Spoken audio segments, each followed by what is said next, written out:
Late on the mist-veiled afternoon of November 6th, 2023 in Charleston, South Carolina, I ducked beneath the warped transom of Calhoun's Curios, an antique store half lost in the shadow of the Ravenel Bridge, to hunt a birthday present for my sister who loves anything older than our parents' marriage. But within minutes the shop felt less like retail and more like a mausoleum whose tenants hadn't noticed they were dead, because every item seemed to be waiting for the exact moment I'd pick it up. The bell over the door tinkled a single sharp note that didn't fade so much as halt mid-vibration, leaving my ears ringing. A haze of polish and cedar dust thickened the air as I crept along aisles of glass-eyed dolls, tarnished silver, and blister paint phonographs that still rotated even when unplugged. I expected the proprietor, Calhoun's grandson, rumor said, to emerge, but the counter sat empty except for a brass bell and an ancient receipt printer that ratcheted paper through its sprockets, though no keys were struck. I called out, my voice dissolved between roll-top desks and armoires stacked like sleeping giants. No answer. Instead, a whirring noise lured me toward the back where a tall curio cabinet glowed faintly. Inside, a single object took center stage.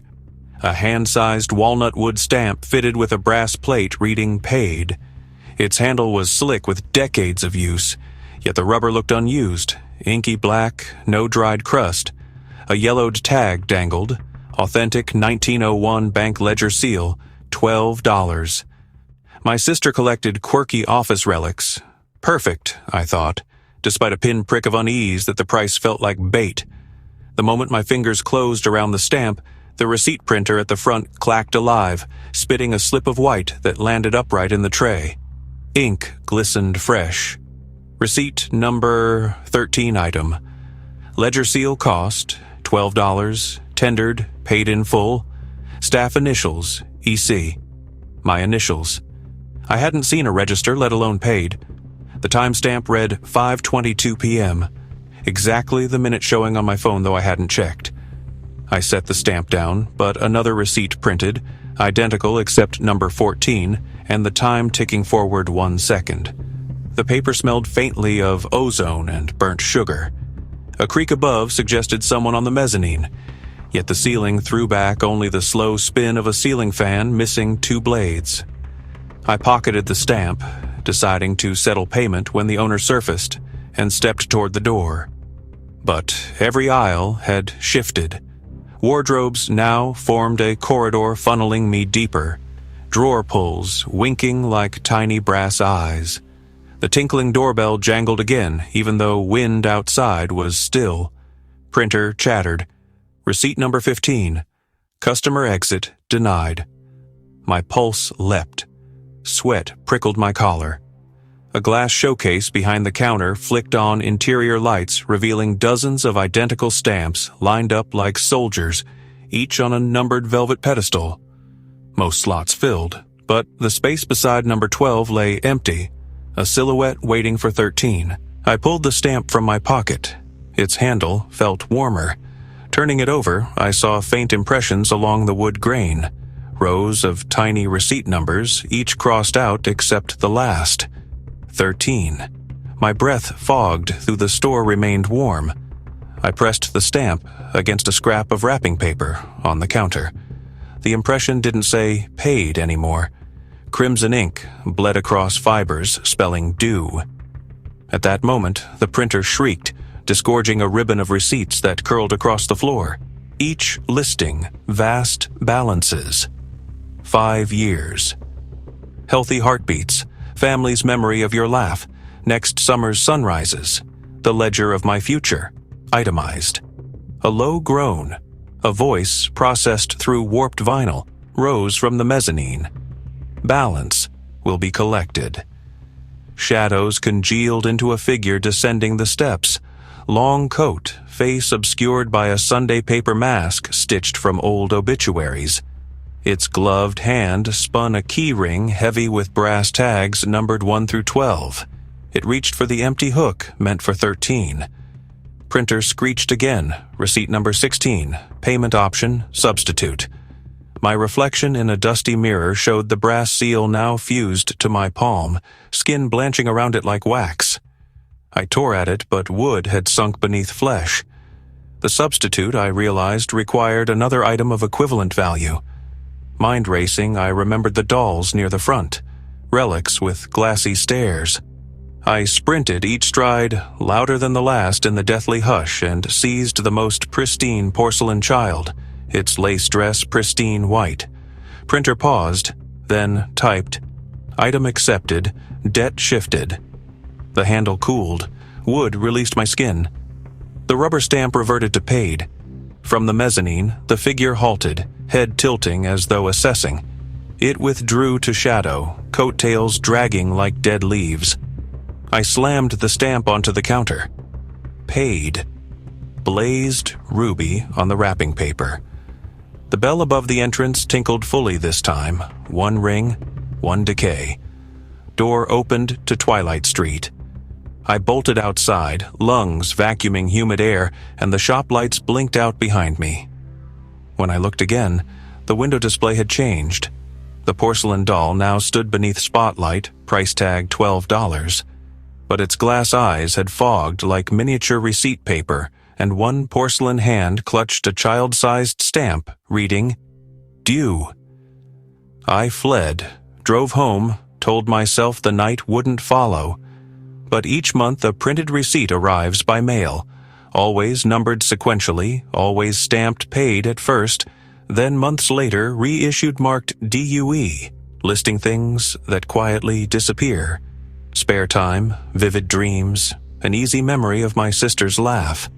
The antique stamp I tried to discard keeps returning, tucked in drawers or glove box, ink pad smelling faintly of burnt sugar.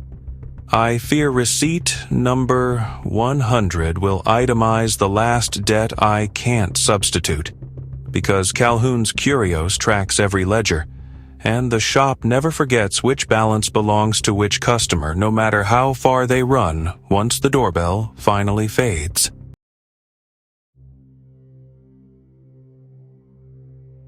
On a sleet-slick evening of February 4th, 2024 in Asheville, North Carolina, I ducked into Mountain Laurel Antiques on Biltmore Avenue only to escape freezing rain between conference sessions. Yet the detour turned into a night-long negotiation with a piece of furniture that recorded every lie I'd ever told and demanded repayment, one confession at a time. The cramped storefront smelled of hearth ash and lavender oil, and the proprietor, a stoop-shouldered woman knitting beside a potbelly stove, barely looked up when I tracked water across the creaking pine floorboards toward a walnut highboy that seemed to glow under a single Edison bulb, its veneer unmarred by age, except for faint black etchings shaped like tally marks, running vertically along the crown molding. What caught my attention first were the doors. 4 inset panels with no knobs, locks, or keyholes. Yet the price tag's handwritten flourish promised opens on honesty, a phrase equal parts folksy and unsettling. And because my girlfriend collects odd cabinetry, I snapped a photo, but my phone's camera app stalled as though buffering, then displayed an image of the highboy already installed in my apartment hallway, snow dripping from my coat on the hardwood, even though I hadn't purchased it. Chalking this to software glitch, I asked the proprietor how one might open a knobless cabinet, and she murmured without looking up that the piece listened for an owner's first true admission, then rewarded access in proportion to sincerity. Half amused, half intrigued, I rested my palm on the cool wood and said aloud the smallest secret I could spare: that I'd called in sick last month purely to binge-watch shows. At once, a faint click issued, and the upper left panel cracked ajar by a quarter-inch, exhaling the scent of cedar sap mixed with something older, coppery. Inside, visible through the gap, lay a pocket watch on a velvet shelf, its glass face fogged. As I reached, the tally marks overhead shimmered and one new slash manifested in wet ink. Uncomfortable, I withdrew, asked the price. The proprietor's needles paused mid-stitch, and she chirped, Confession comes free, but the cabinet follows where it's needed, adding that delivery could happen tonight because the driver was already en route to my door. Rushing to make my next session, I left without buying. Yet outside, the rain had congealed into sleet so heavy the streetlights blotted out, and by the time I hustled to my rented loft, the highboy from the photo stood exactly where the image had shown, dripping clean meltwater that trickled toward the floor vent like the runoff of a thawed river. No movers, no receipt.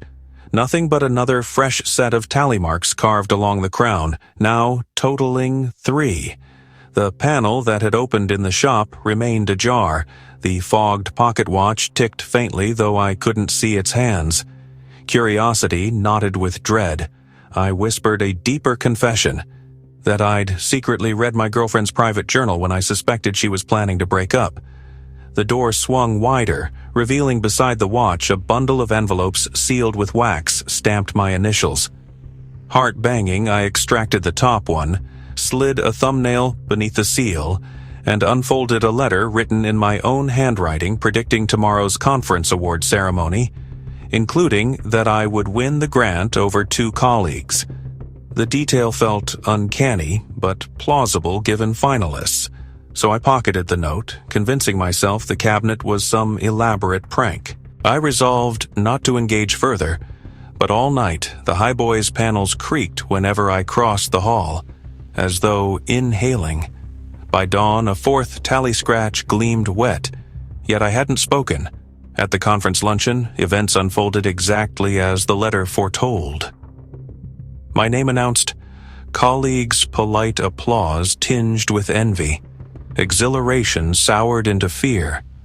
Back home, I stuffed towels under the cabinet doors to muffle any more opening, but as I knelt, a 5th tally cut itself, no blade in sight. A hush swallowed apartment ambiance, refrigerator hum dying mid-motor.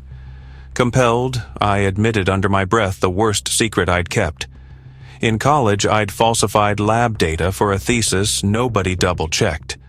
The cabinet doors flung open with thunderclap force, all 4 panels yawning to reveal shelves lined floor to ceiling with objects, rings of dorm keys, printed emails, screenshots, proofs of deceptions I'd half forgotten.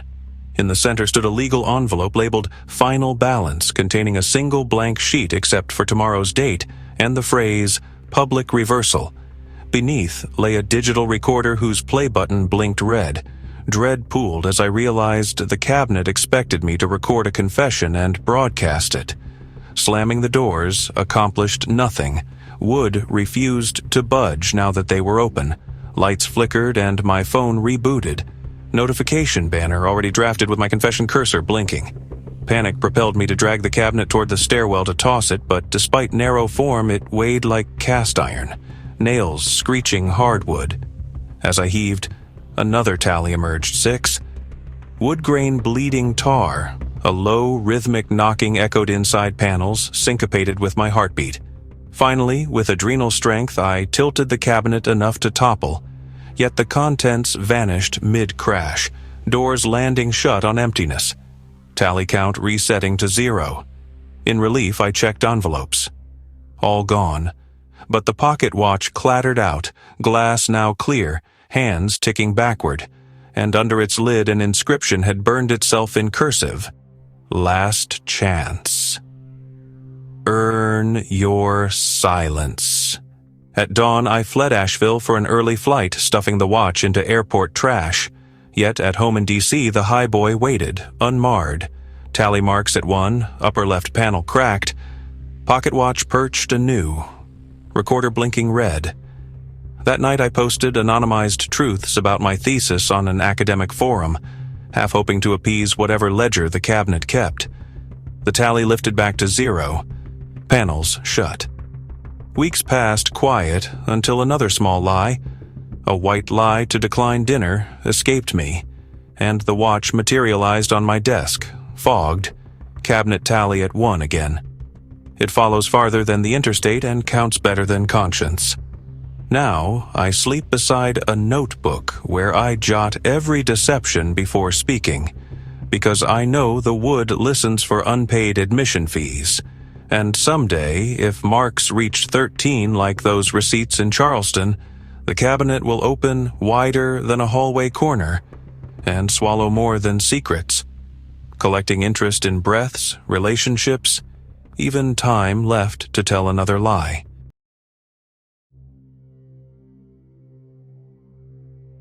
At midday on July 14th, 2024, in Portland, Maine, I ducked into a narrow storefront called Harbor Relics to escape an unexpected nor'easter that slammed Commercial Street with sheets of rain so dense the lobster boats vanished in white haze. And the proprietor, a walrus-mustached man repairing a ship in a bottle, pointed me toward the back where nautical charts, tintypes, and brass sextants crowded shelves that smelled of salt-bleached rope. Yet none of those caught my eye. Like the dark mahogany phonograph sitting alone on a sea chest, its brass horn burnished to mirror gloss and its turntable already spinning, though no crank was engaged. The paper price placard simply read, "Listens First." As a podcast producer fascinated by archival sound, I knelt to inspect the record resting on the platter, a blank shellac disc without grooves.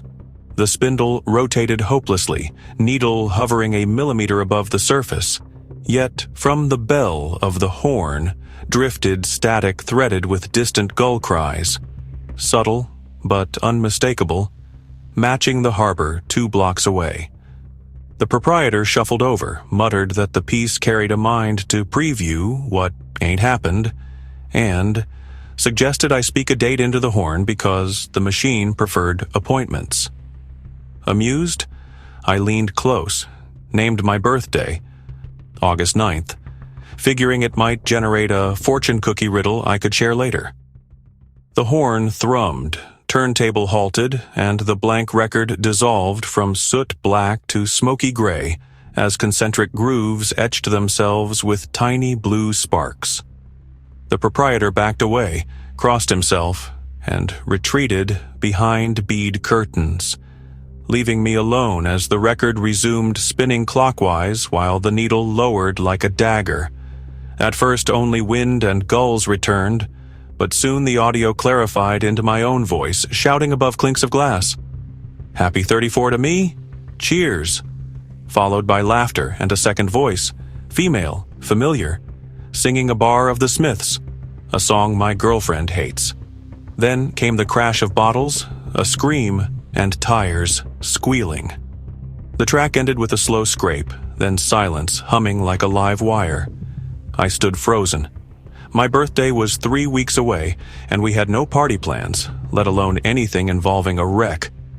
My phone's voice memo app, still open from note-taking earlier, captured the entire playback without prompting. File labeled automatically AUG9 accident. I asked the proprietor whether he staged recordings, but he shook his head, refused payment, and urged me to file away any prophecy safe from moisture. Back at my apartment, curiosity wrestled terror until I convinced myself it was an elaborate prank. Maybe the proprietor recognized me from local radio promos, sampled my voice from online episodes, and engineered a spooky marketing gag. I scrubbed the audio in editing software, searching for splice clicks. The waveform was pristine live ambience. No loops, no evidence of multiple mics. Just a continuous capture with acoustic fingerprints of an echoing space far larger than my studio. I tried to forget, but the file auto-duplicated across my cloud backups each night, every copy corrupting the final 5 seconds into a low-frequency groan that rattled earbuds. My girlfriend, Marissa, noticed my shaken mood. I lied about a tight deadline. Days rolled toward August. Each morning, the phonograph appeared in a new corner of my apartment beside the coffee maker. Halfway down the hall, once even at the foot of the bed, brass horn pointed at my face like an accusation. Wind smelled of brine inside closed windows. When I attempted to unplug the tone arm wiring, the screws turned to soft clay, resealing after my touch. I hauled the entire gramophone to Goodwill before dawn. By nightfall, it sat on my balcony railing dry despite drizzle. The following afternoon, Marissa texted a group invite surprise bar crawl for my birthday. Smiths-themed karaoke to tease my teenage angst. Details matching the foretold tape. I begged her to choose a different plan, but she thought I was dodging attention. The date locked in. On August 8th, wind off Casco Bay intensified, and every clock in our unit lost 46 seconds, enough that timed lights flickered early, shadows dancing. The phonograph's record had darkened to onyx again, grooves deeper like scars. I decided to confront fate. If the machine played tomorrow, I'd make a fresh appointment and derail the prophecy. At 11:50 p.m., I spoke into the horn, July 4th, 1776, hoping to jam it with impossible data. Sparks flew, but instead of etching, the blank disc cracked, and from the rupture oozed tar-smelling steam that coalesced into faint silhouettes of gulls circling the ceiling fan. The horn vibrated, then expelled my own panicked whisper. Too late. Birthday night arrived clear and humid. I faked illness, but friends arrived in cabs, Marissa pleading. I caved, determined to stay alert. At Harborview Bar, an echoing warehouse with brick walls, I recognized acoustics from the recording. My stomach iced. I refused each drink, yet the room's chatter recorded itself in my head like déjà vu. Near midnight, someone bumped a tower of empties, glass shattering exactly on cue. Marissa screamed the same pitch, and outside on the pier, tires screeched as a delivery van swerved on wet planks, identical to the prophecy. But I stepped between events. Grabbing Marissa, I dragged her behind the bar. Moments before flying shards would have cut her. Van halted inches from a bollard. No one hurt. Relief crashed through me. I'd changed the script, or so I thought. Home at 2 a.m., I found the phonograph's cabinet lid open. The record now displayed fresh grooves. Against better judgment, I listened.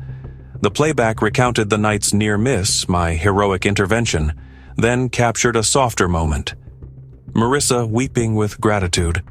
My voice promising no more secrets, and finally her cell phone ringtone at 3:07 a.m., followed by my footsteps running to answer. The call from a police officer telling me a friend died driving home after dropping us off. My vision blurred.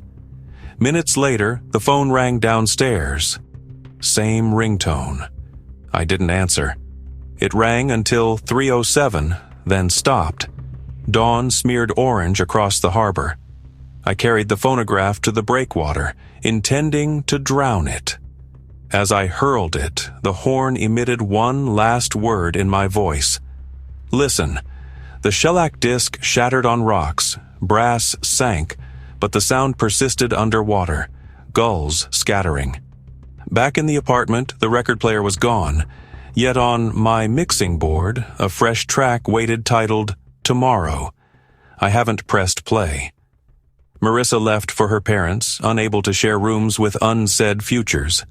Each sunrise, the track's timestamp updates to the next day. File size lengthening by a few kilobytes as if events continue writing themselves.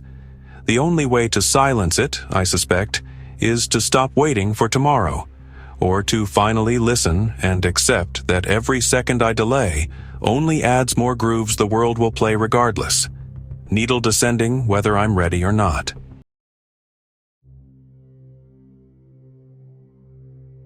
Some antiques remember every debt, every lie, every second you still owe the future.